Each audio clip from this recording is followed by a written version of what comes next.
las flores? ¿Qué va a ser de las flores?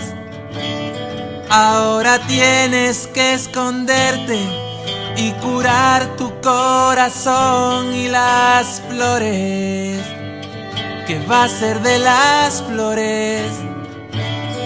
Las sandalias, las pastillas y el dolor, y la tentación de sentir que ya no vale, de pensar que la vida es así, la desilusión y las lágrimas, los besos, eran cosas que tenían que ocurrir.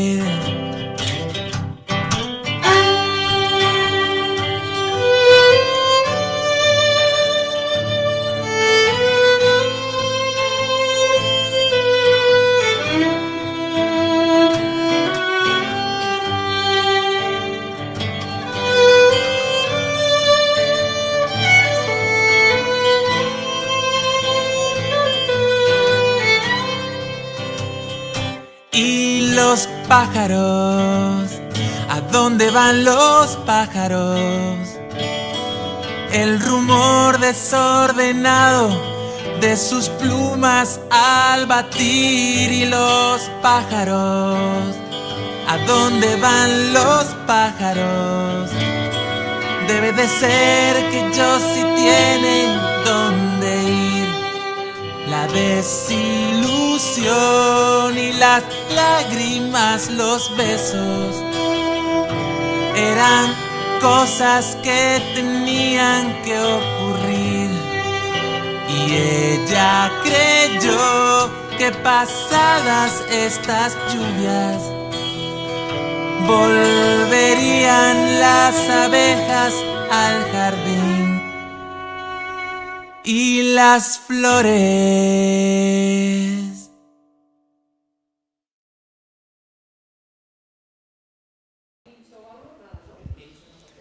Estamos con Carla Antonelli. Muy buenas tardes, Carla. Hola, muy buenas tardes. Hemos estado presenciando este documental basado en tu biografía. ¿Cómo ha sido rodar este documental? ¿Qué es lo que nos quieres enseñar con él? Bueno, cómo ha sido, cómo fue, pues esto surgió a raíz de que mi pueblo me llamó desde una entidad para decir que me daban el premio de iniciativas turísticas, y de alguna manera de pronto me tengo que enfrentar a mi propio fantasma y volver a ese pueblo que no había vuelto a pisar las calles desde hacía 33 años, 32 años. No había vuelto a pisar las calles porque sí había ido a ver a mi madre, pero nunca jamás volvía a volver a andar por allí. Entonces de ahí inicia la idea y Fernando Almeda, el director, piensa de que ahí puede haber una historia que al final se convierte pero en contar la historia de toda una vida, y porque al final el viaje de Carla no es el viaje de Carla, sino que es el viaje de todas y de todos, ¿no? Porque termina siendo el viaje de la historia de la transición política de este país, de la dictadura, la postdictadura, la represión franquista y todos los avances en materia de derechos de igualdad y concretamente en materias de derechos LGTBI que hoy estamos disfrutando, que tenemos que seguir manteniendo y que tenemos que conseguir seguir avanzando. Este documental que estrenamos, la gente que lo ve, ¿qué aprende de él? Se pueden aprender muchas cosas, se puede aprender historia, sobre todo para no volver a repetirla, pero sobre todo también hay una cuestión de resiliencia, una cuestión de convertir todo aquello que a priori puede ser muy negativo, convertirlo en positivo, porque al final la resiliencia es una cuestión de supervivencia, ¿no? Es una cuestión de camino revienta, es una cuestión de que tienes que salir adelante. Y aprendes a que, a por mayores que sean los muros que se te presenten en la vida, así de grandes tienen que ser las escaleras que debes de construir para poderlos superar. Al final es una cuestión de superación, de reto, al final es una cuestión de inconformismo, ¿no? De no conformarte, al final es una cuestión también de protesta, de verte en una situación, en un país, en un momento social que nada eres, nada vales y a nada tienes derecho y te rebelas también contra eso y dices que sí eres algo, claro que lo eres, que además vales y que además tienes el derecho a tener los mismos derechos que los demás. Me imagino que has pasado malos momentos en tu vida. No vamos a hablar ahora mismo del pasado, vamos a hablar un poco de tu situación en el Parlamento, porque eres la primera persona transexual que está dentro del Parlamento. ¿Cómo te aceptaron? ¿Cómo fue todo? Todo fue como tenía que ser, o sea, esto es precisamente lo grande de la democracia, ¿no? Que desde allí hasta aquí, y además desde aquella esquina, puedes terminar en ese escaño, o sea, es lo grande de la democracia. ¿Cómo aceptaron? Bueno, pues lo tienen que aceptar, crean o no crean en la democracia, es lo que hay allí. Hay personas con las que eres muy amiga y sobre todo en la legislatura pasada hay personas que realmente te miraban, que te fulminaban, ¿no? Hubo declaraciones como que yo era la perversión del Estado democrático, ¿no? Que en democracia me pudieran elegir a mí, que era la perversión de la democracia, ¿no? Pero todas esas cosas a mí me nutren, todas esas cosas a mí me alegran, porque al final, si la caverna ruge es que existe, ¿no? Pero luego, por otro lado, siempre hay gente de buen funcionamiento, pero en realidad vamos a lo que vamos. Tú estás allí para trabajar, a ti te ha puesto, digamos, el pueblo, los votos para que tú trabajes para esto y entonces comienzas a trabajar en familias, menores, en los temas LGTBI, la legislatura pasada en la Comisión de Telemadrid, ahora en Cultura, y estás para lo que estás, sin ninguna otra historia. Y con referente al pasado, es que yo estoy reconciliada con el pasado, más que nada porque es una cuestión de equilibrio y de paz personal, que cuanto más digeres y más exorcistas todos esos demonios, más equilibrada y más en paz vives. También eres una persona que has ayudado a otras personas en situaciones similares, pues por lo que has pasado tú, o gays, lesbianas, etcétera, etcétera. Una gran orientadora, digamos, o sea, les has orientado psicológicamente o como una amiga. ¿Qué le dirías a esas personas que, entre comillas, no han salido todavía del armario? Yo he ayudado buenamente en lo que puedes ayudar, en lo que puedes asesorar, en lo que puedes influir, en gente que te escribe por redes sociales, en gente que conoces en persona. Casos además que han sido bastante importantes y que han abierto puertas en este país, como el caso de Alba Romero, la mujer transexual, que hizo cambiar las normas de la Guardia Civil para que ella exigiera, para que se cambiaran las normas del Ejército también, de un hombre transexual, para muchísimas situaciones, pues todo lo que puedas apoyar. Y luego, al final, el armario, no el armario, la gente tiene que vivir en libertad, pero sobre todo lo que tiene que decidir es qué pesa más en la balanza, ¿no? Si pesa más las ganas de ser tú misma, tú mismo, y expresarlo sin ningún tipo de cortapisas, hazlo. Y si de lo que estamos hablando es de personas transexuales, si es a lo que te refería, de dar el paso, no dar el paso, sin duda alguna siempre tiene que pesar más esa necesidad imperiosa de ser tú misma o ser tú mismo, y eso será lo que a la larga siempre te dará muchas más gratificaciones que no vivir una vida sin ser tú y al final estar cargando luego con pesadas mochilas para el resto de tu vida por no haber hecho lo que tenías que hacer. ¿Cree que ha cambiado mucho España referente a la homofobia?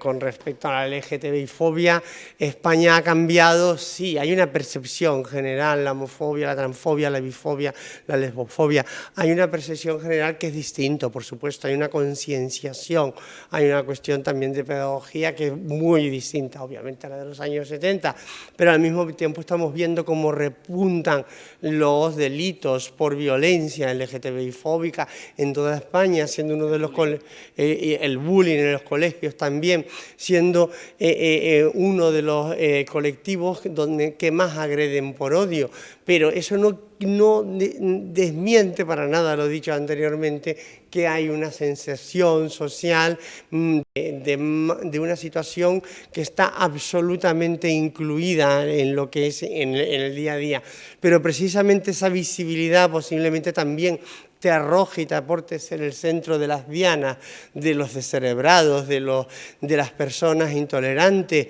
la situación social también, del paro, de una situación situación de desesperación social también a lo largo de la historia es muy tosuda y está escrita desde hace cientos de años, que en esos momentos siempre se va a perseguir, machacar, masacrar y cuando no exterminar a los colectivos más estigmatizados socialmente.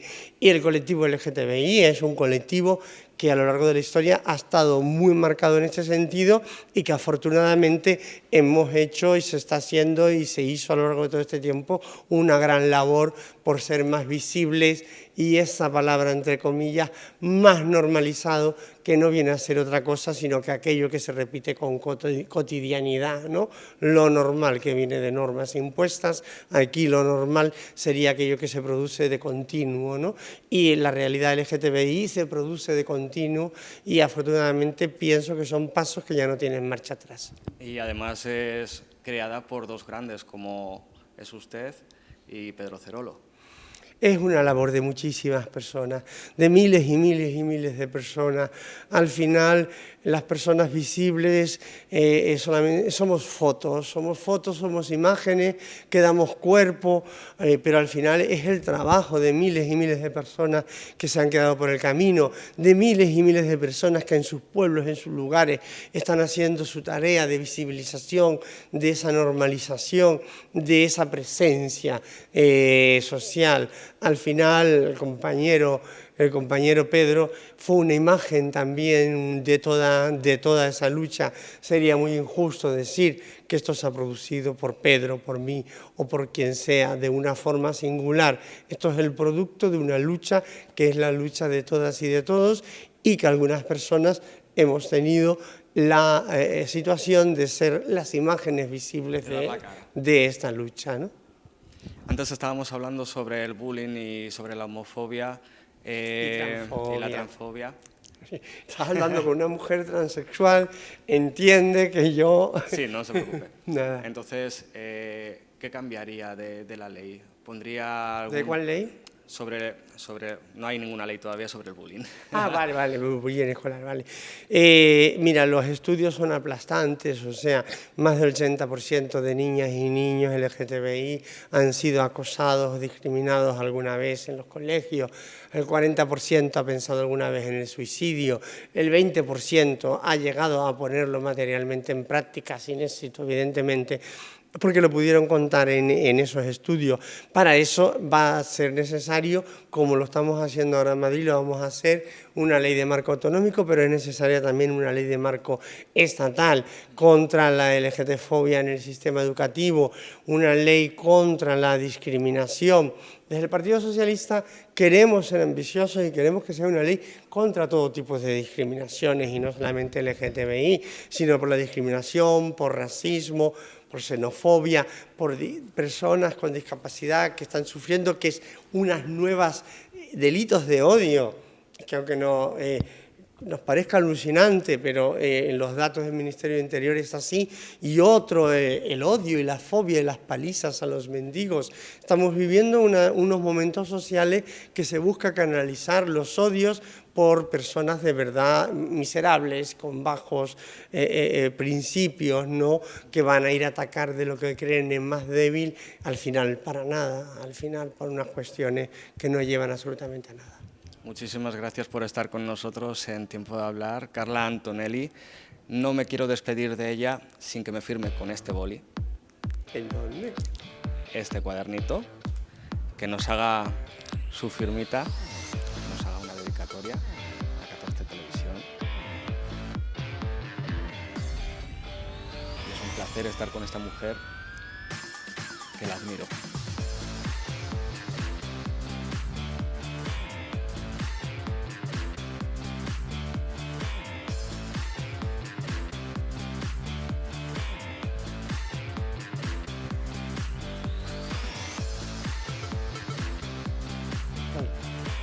Decía el maestro que era una niña que tenía mala letra, o sea que ya está todo disculpado aquí. La mala letra, pero con un gran corazón. Carla Antonelli.